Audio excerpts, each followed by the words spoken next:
Amém, irmãos? Jesus é o Senhor. Louvado seja o Senhor por mais uma quarta-feira estarmos aqui juntos, nessa comunhão. Vamos dar sequência ao comunhão no livro, o Fundamentos da Fé Cristã, esse volume 2, lição 2. Nós vamos dar continuidade. Na semana passada, então, foi falado acerca do Deus Pai, dentro do assunto Deus Triuno. Deus Triuno. Nós vimos o aspecto do Deus Pai dentro da parábola de Lucas, capítulo 15, a parábola do pai amoroso na experiência do filho pródigo, E hoje nós vamos dar sequência vendo a parábola da ovelha perdida, a partir do versículo 3, que nós vamos ver esse bom pastor, o bom pastor que dá a vida pelas suas ovelhas, amém? Então acompanhe aí na sua Bíblia, eu espero que você esteja já inscrito no canal da igreja. Espero que você deixe aí também o seu like, para cooperar com este canal de propagação e divulgação da Palavra de Deus, a fim de melhorarmos cada vez mais, amém? Então aqui em Lucas capítulo 15, a partir do versículo 3, 15:3 fala assim, até o versículo 7. Então lhes propôs Jesus esta parábola: qual dentre vós é o homem que, possuindo 100 ovelhas e perdendo uma delas, não deixa no deserto as 99 e vai em busca da que se perdeu, até encontrá-la? 5. Achando-a, põe sobre os ombros, cheio de júbilo, e indo para casa, reúne os amigos e vizinhos, dizendo-lhes: alegrai-vos comigo, porque já achei a minha ovelha perdida. Digo-vos que assim haverá maior júbilo no céu por um pecador que se arrepende, do que por 99 justos que não necessitam de arrependimento. Então aqui nós vamos ver uma porção da palavra que mostra esse segundo aspecto do Deus triuno, que é o Deus Filho. Deus Filho. Deus Filho nada mais é que o Deus Pai sendo expresso, o amor de Deus Pai sendo expresso. Nós vimos ali na experiência do filho pródigo, do pai amoroso, que o filho pródigo é que retorna para a casa do pai. E na casa do pai, quando ele deixou a casa do pai ali com a sua herança, que ele pediu ao pai que repartisse, ele deixou a casa do pai e foi para uma terra longínqua, e lá ele desperdiçou, esbanjou todas as suas heranças, toda a sua riqueza, e ficou ali pobre, e houve grande fome na terra onde ele estava, e ele foi trabalhar para alguém ali, cuidando dos porcos, e até mesmo ele desejava a comida dos porcos, porque nem isso ele tinha direito de comer. Então foi onde ele caiu em si e resolveu-se então voltar para a casa do pai. Na casa do pai, irmãos, é onde tem tudo. Ali há o cuidado, a provisão do pai, todos os suprimentos do pai estavam ali acessível para ele. A sua herança estava ali na casa do pai. E quando ele regressa para a casa do pai, então o pai lhe coloca um anel no dedo, lhe dá as vestes, lhe dá calçado. Isso demonstra, irmãos, que na casa do pai nós temos todo o suprimento e o amor do pai. O pai nada exigiu dele, logo correu ao seu encontro, lhe abraçou e mandou preparar ali ainda um novilho cevado, ou seja, o alimentou, cuidou dele e o recebeu na sua casa. Então isso demonstra quanto Deus Pai é amoroso. Mas hoje no aspecto do Deus Filho, como esse pastor que deixou as 99 e foi ao resgate dessa ovelha perdida, nós vemos que Deus Filho é o amor do Pai indo até o pecador. Na experiência do filho pródigo, do pai amoroso, nós vemos o filho retornando à casa do pai. Mas nessa experiência da parábola da ovelha perdida de Lucas, nós vemos que o pastor vai até o encontro da ovelha perdida. Ou seja, agora é o amor de Deus indo até o pecador. Então nós precisamos ver esse aspecto também, do Deus triuno, na experiência, no processo de Deus Filho, como Deus Filho. Então vamos lá. Então ele propôs essa parábola, aos seus discípulos ali, mostrando esse aspecto do cuidado e do amor do pastor pelas suas ovelhas, deste homem pelas suas ovelhas. Então Deus sempre tem esse desejo de resgatar aqueles que estão perdidos, aqueles que se afastaram do seu rebanho, que é a igreja, Hoje é a igreja, esse rebanho de Deus. Todos que estão perdidos e distantes de Deus, Deus quer os reaproximar. Se você é alguém que está longe, saiba que Deus, como esse pastor, que é cheio de amor, quer te trazer de volta a esse rebanho que é a igreja. Ele quer te pegar nos braços, te pôr sobre os ombros e trazer de volta a esse rebanho, trazer de volta para a igreja. Então aceite esse amor de Deus sendo expresso, alcançando você. Não resista a esse amor. Volte para casa, volte para a igreja, volte para o rebanho, onde você tem sustento, tem cuidado, tem o suprimento. Louvado seja o Senhor. Então o Evangelho de João ele vai mostrar isso mais claro e evidente para nós. Essa vida do pastor que a entrega a sua própria vida por uma ovelha. Então vamos lá para o Evangelho de João, capítulo 10, versículo 10 e 11, amém? Eu gostaria que você acompanhasse na sua Bíblia.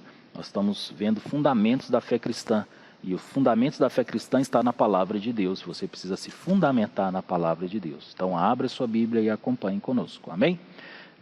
João 10, versículo 10 e 11. O 10 fala assim: o ladrão vem somente para roubar, matar e destruir. E o Senhor fala: eu vim para que tenham vida e tenham em abundância. Um parêntese aqui ele fala que eu vim para que tenham vida. No português, às vezes, nós vemos vida, né? Mas no original grego tem distinções aqui das vidas, né? Tanto do versículo 10 quanto o versículo 11. No versículo 10, quando ele fala que eu vim para que tenham vida, essa vida no original grego é a vida Zoé, que é a vida divina, a vida de Deus.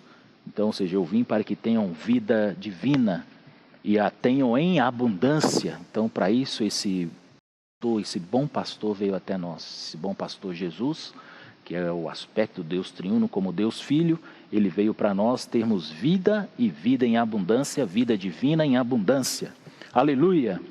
E o versículo 11 ele continua: eu sou o bom pastor dá a vida pelas ovelhas.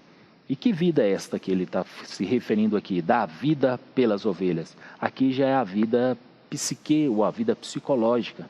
Ou seja, todo o ser desse bom pastor, seus sentimentos, suas emoções, suas intenções, a sua mente, a sua vontade, tudo era para que estas ovelhas pudessem achar de volta a vida de rebanho, a vida da igreja e desfrutar da vida divina, que é a vida eterna.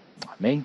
Então, este é o bom pastor que dá a vida pelas ovelhas. Ó Senhor Jesus! E o desejo dele é que tenhamos essa vida em abundância. Então, essa foi a vida que o Senhor deu por nós, para a fim de nos resgatar. O fato de ter ele deixou os altos céus, né? Isso mesmo? Ele era o Deus Pai na sua glória, com todas as suas riquezas, com todos os seus suprimentos.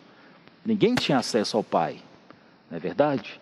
Mas aí o amor do Pai se expressou no Deus Filho, que é Jesus. E veio até nós, ele precisou vir até nós, e por 33 anos e meio viveu nessa terra, sofrendo nas mãos dos homens, tendo sido condenado injustamente, ter sido crucificado e ter morrido pelos pecadores. Tudo isso, sem dúvida, é dar a vida pelas ovelhas. Ele deu a vida pelas ovelhas. E nós vemos que não foi nada fácil, quando ele fala do aspecto de dar a vida pelas ovelhas, que é a sua vida da alma, a sua vida psicológica, mente, vontade, emoção. Nós vemos que não foi fácil. Vamos ler uma porção de Salmo, capítulo 22. Isso descreve um pouquinho dos sofrimentos de Jesus. Salmo 22, versículo 14 e 15 fala assim.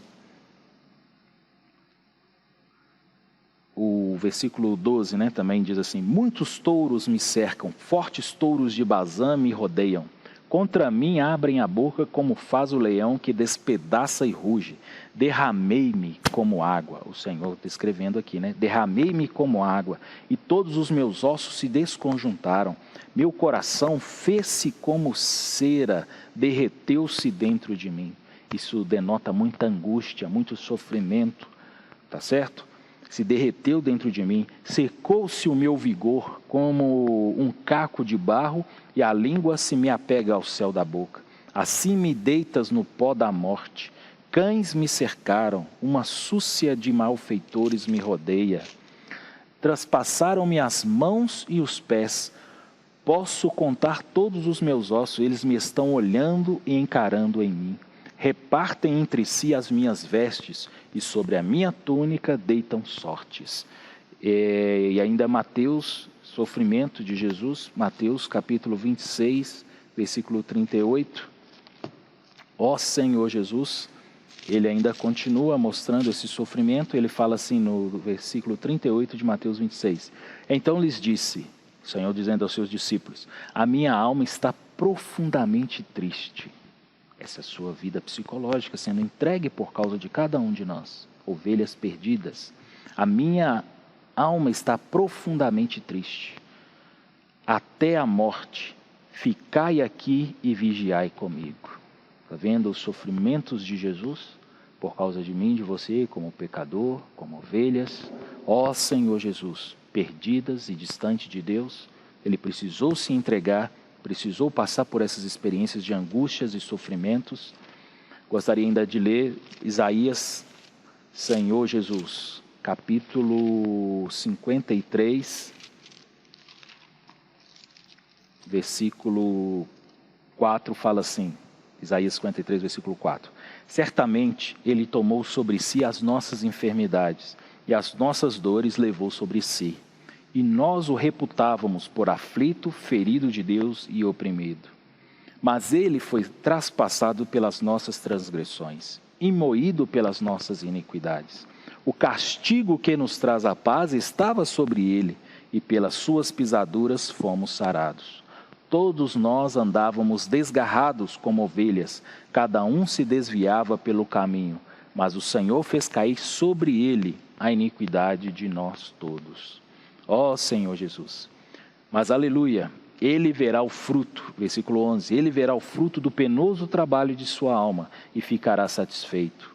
O meu servo, o justo, com o seu conhecimento, justificará a muitos, porque as iniquidades deles levara sobre si. Louvado seja o Senhor. Então nós vemos o sofrimento do Senhor, dando a sua vida para o nosso resgate.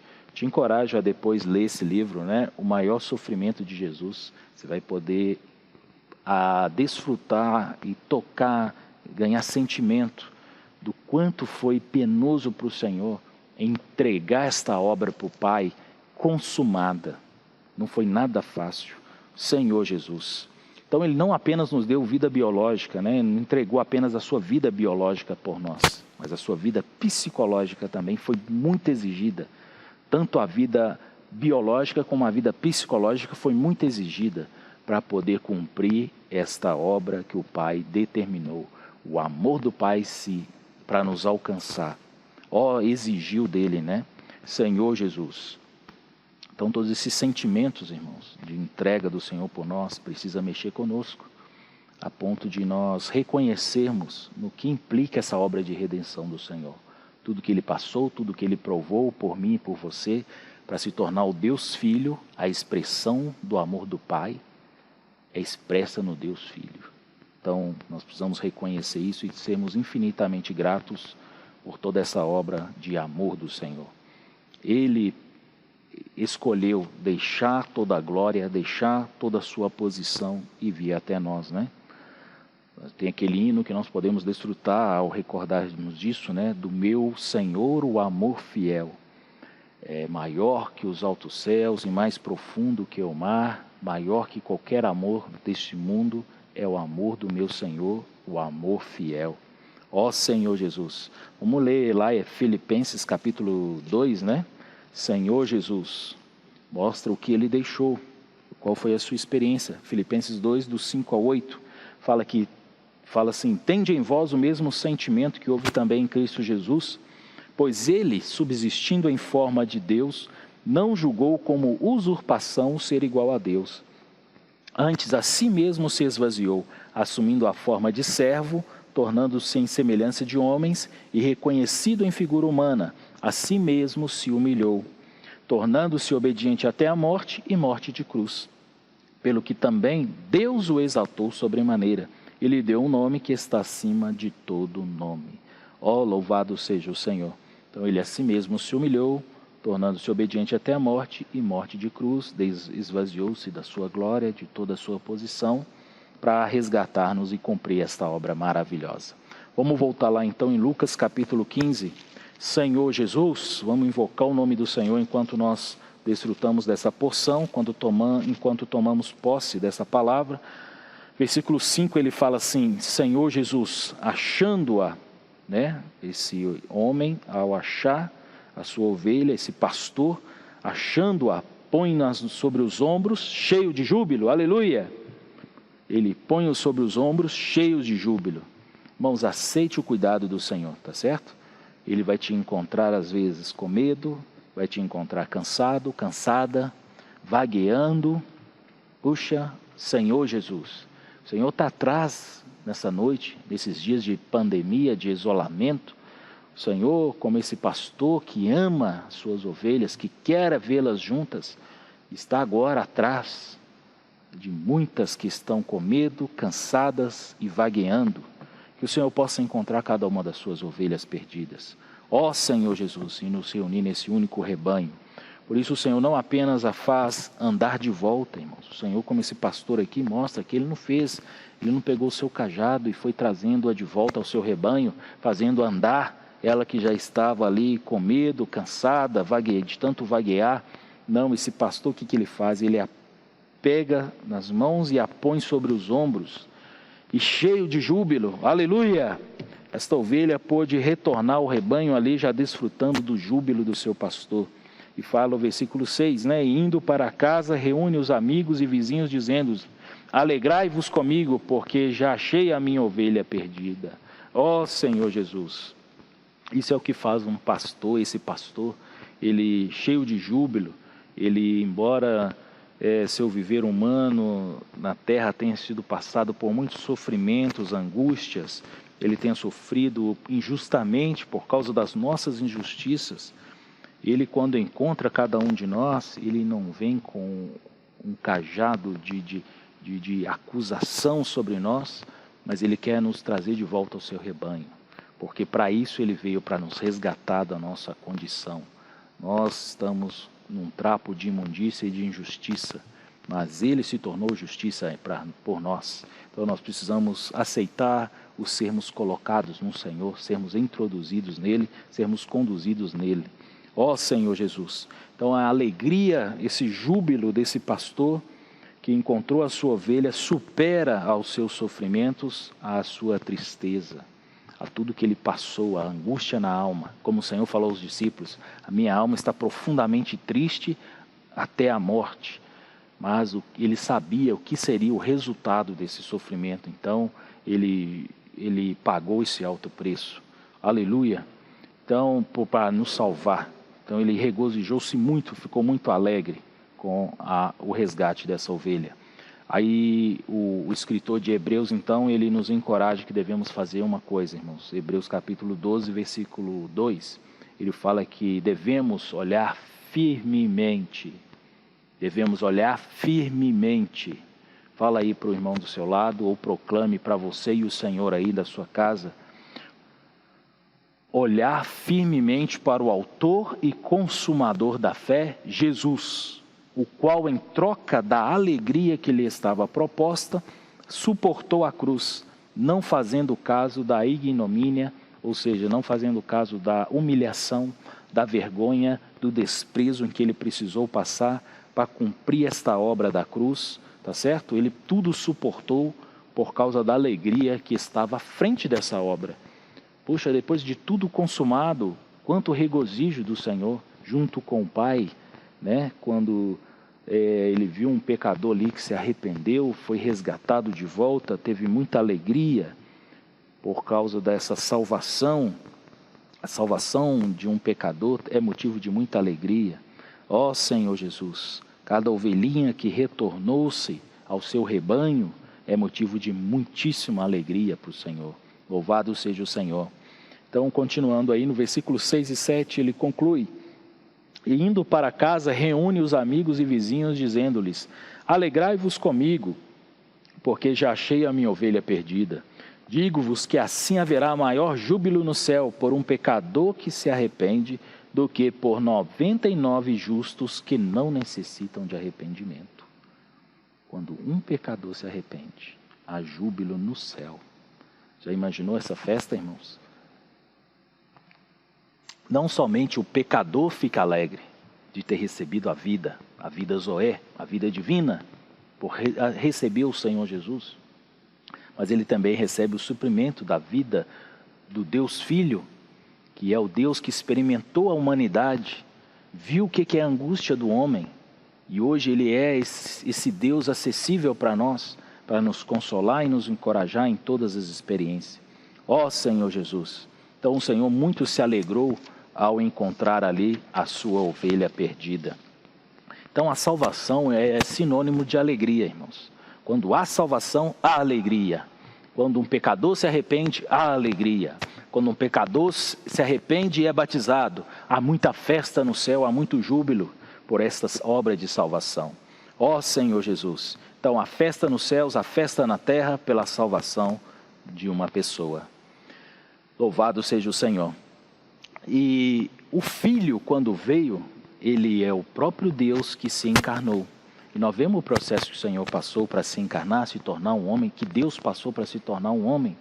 Vamos lá em João, capítulo 1, mostra esse processo, e depois Mateus nós vamos ver também mais claramente como foi esse processo. O Evangelho de João, capítulo 1, versículo 1, fala assim: no princípio era o Verbo, e o Verbo estava com Deus, e o Verbo era Deus. No princípio era o Verbo, e o Verbo estava com Deus, e o Verbo era Deus. Parece que nós estamos falando de várias pessoas, mas é uma única pessoa, os seus vários aspectos. Verbo ou palavra, e a palavra estava com Deus, e a palavra era Deus. Então falamos do Deus único, do Deus unigênito, mas com seus diversos aspectos e processos que ele passou.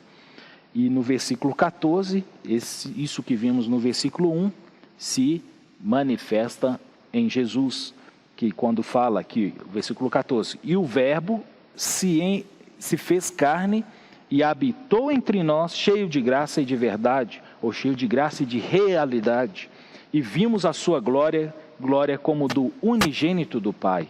Louvado seja o Senhor. Então nós podemos ver essa obra do Senhor, o próprio Deus se encarnando na pessoa de Jesus Cristo, a fim de cumprir a obra de redenção do ser humano, do homem pecador, da ovelha perdida. Ó Senhor Jesus, pois nós éramos que deveríamos morrer por causa do nosso pecado, mas Deus aprove a Ele, por causa do seu grande amor com que nos amou, de enviar o seu Filho, de trazer-nos o seu amor expresso e manifesto em graça e realidade nessa terra, e Ele, cheio de graça e de realidade, andou entre nós, andou entre os homens, e ali nos substituiu na sua obra da cruz. Louvado seja o Senhor. Então a encarnação, como a ressurreição foi algo maravilhoso, a encarnação também foi um fato maravilhoso nesse universo, quando o próprio Deus, que é amor, se encarnou. Ó Senhor Jesus. E Mateus descreve isso, né? Essa experiência, Mateus capítulo 1, versículo 18. Olha como diz aí na sua Bíblia. Acompanhe aí, Mateus 1,18. Ora, o nascimento de Jesus Cristo foi assim. Estando Maria, sua mãe, desposada com José, sem que tivessem antes coabitado, achou-se grávida pelo Espírito Santo. Olha que algo maravilhoso. Isso é obra de Deus. Ó Senhor Jesus. Então ela se achou grávida pelo Espírito Santo. Lucas também, capítulo 1, 35, vai nos confirmar isso. Senhor Jesus. Lucas 1, 35, fala assim: respondeu-lhe o anjo respondeu a Maria: descerá sobre ti o Espírito Santo, e o poder do Altíssimo te envolverá com a sua sombra. Por isso também o ente santo que há de nascer será chamado Filho de Deus. Aleluia!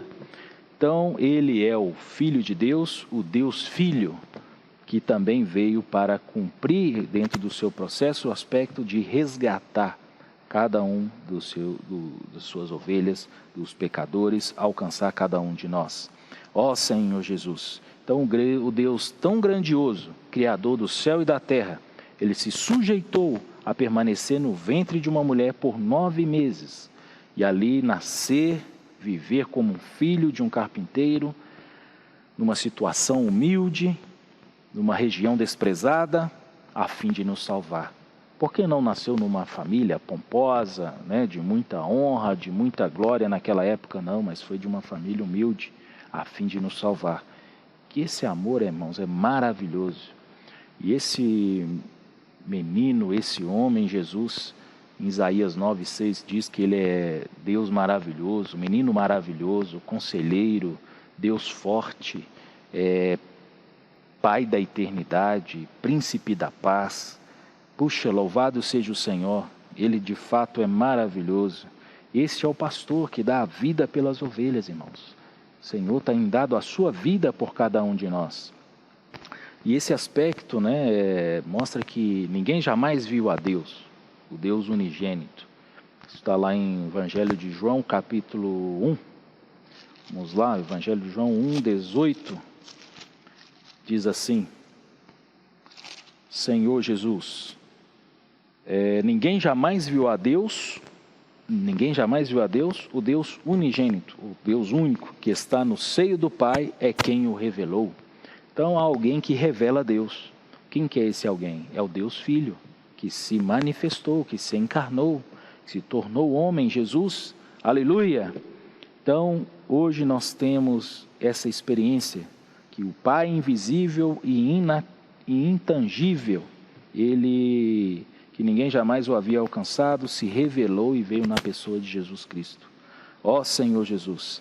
E o apóstolo Paulo fez questão de afirmar isso em Colossenses, né? Capítulo 1, versículo 15. Apóstolo Paulo, alguém que foi ao terceiro céu, teve visões inefáveis, né, maravilhosas. Ele afirmou isso em Colossenses, capítulo 1, versículo 15. Ele diz assim, o Filho, né? O Filho é a imagem do Deus invisível, o primogênito de toda a criação. Então, este é a imagem do Deus invisível, o primogênito de toda a criação. O Filho, é a imagem do Deus invisível. Aleluia! Então, é a imagem do Deus invisível, o primogênito de toda a criação. Ter Deus, irmãos, é ter essa salvação. Não apenas a salvação eterna do pecado, mas até mesmo dia a dia, momento após momento, diariamente nós somos salvos. Como eu falei, o próprio Deus Filho que se encarnou, teve um viver humano, sofreu, suportou perseguições, desprezo, escárnios, injustiças. Hoje Ele pode compadecer-se de nós como um homem, conhecendo o que é a minha e a sua fraqueza, a minha e a sua angústia, a minha e a sua tristeza na alma, por medo, por pavor, por situações, por tribulações. E vemos ainda o amor de Deus em nos salvar, irmãos, diariamente, o qual nos livrou, livrará e continuará a livrar-nos de tão grande morte, de situações, né? Às vezes no nosso viver diário, na vida doméstica, situações de acidente, livramento da morte. Tudo isso, irmão, nós precisamos reconhecer que Deus é a nossa salvação, é que Deus quem nos salvou, nós não podemos ter dúvida disso, né? Há alguém cuidando de nós, há esse pastor que nos põe, nos cuida nos braços, nos ombros, no seu rebanho, tem zelado por cada um de nós. E quando nos desviamos, Ele é alguém que nos vai resgatando, buscando e nos trazendo para junto de si. Ó Senhor Jesus, aleluia! E o Senhor, uma vez que Ele se encarnou, né, se tornou esse Deus Filho, no processo de Deus Filho, Ele jamais fez algo de si mesmo. Antes Ele tudo buscava fazer de acordo com o Pai. Então nós vamos ver alguns pontos importantes, né, que Ele nunca fez a sua própria obra, nunca fez algo de si mesmo, Evangelho de João 5,19, nunca fez a sua própria obra, João 4,34, Encorajo você a ler esses versículos na sua Bíblia aí, na sua comunhão diária com o Senhor. Isso é o encargo do Senhor para nos alcançar. Fez por cada um de nós, né? E por seu viver, ele não buscou a sua própria vontade, é um modelo para nós. Não falou as suas próprias palavras, Evangelho de João 14:10. Não fez nada de sua vontade própria, João 5:30. Nem buscou sua própria glória, Evangelho de João 7:18. E a vinda de Deus Filho à Terra foi a vinda do próprio Deus Pai, né? Como eu falei, a expressão de Deus Pai que estava na luz inacessível é o Deus Filho vindo até nós, o seu amor sendo expresso até nós. E a unidade de ambos, né? Nós podemos ver aí no Evangelho de João, capítulo 10, versículo 30. Vamos ler juntos aí. Senhor Jesus, Evangelho de João, capítulo 10, versículo 30, ele fala assim: eu e o Pai somos um. Eu e o Pai somos um. Olha que bênção, mostrando que ele nada fazia de si mesmo.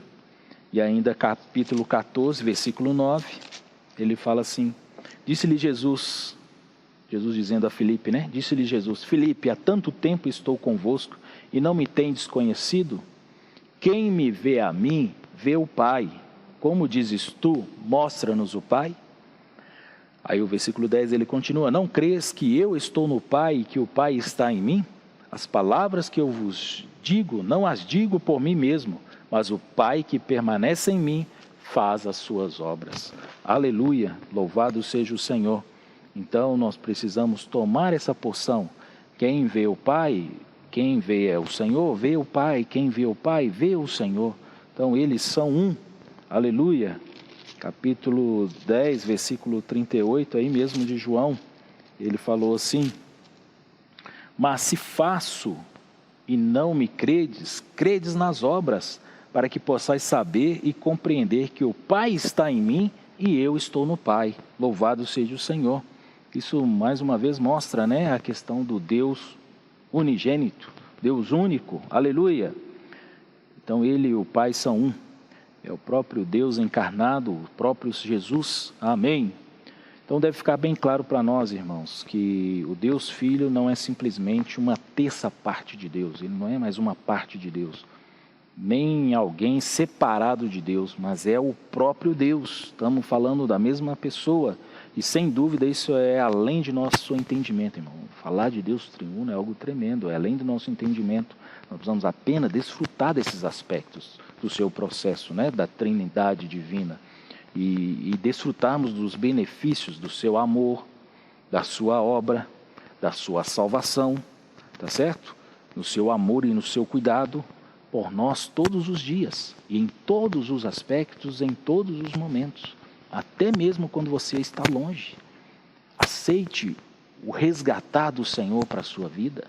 Se você tem andado longe nessa noite, o Senhor quer resgatar você, quer trazê-lo de volta ao seu rebanho, que é a igreja, ao seu cuidado, onde Ele vai te alimentar, suprir, cuidar de você, do seu cansaço, das suas fadigas. Como diz Mateus, Ele falou para tomarmos o seu fardo e o seu jugo, que é suave e é leve, e deixarmos o nosso sobre Ele. Isso é o que o bom pastor faz, dar a vida pelas ovelhas. A sua vida divina, a vida Zoé, vida divina, e a sua própria vida, da sua pessoa, que conhece o que é as nossas fragilidades, as nossas fraquezas, para nos sustentar em cada uma das situações. Amém? Jesus é o nosso Senhor, que os irmãos fiquem na paz do nosso Senhor Jesus Cristo e na sua graça possa suprir, alicerçar, firmar e fortificá-los dentro de cada uma dessas palavras, dos fundamentos da fé cristã, e assim podermos crescer e avançarmos saudáveis, fortes no Senhor. Amém? Jesus é o Senhor. Que o Senhor os guarde em nome de Jesus.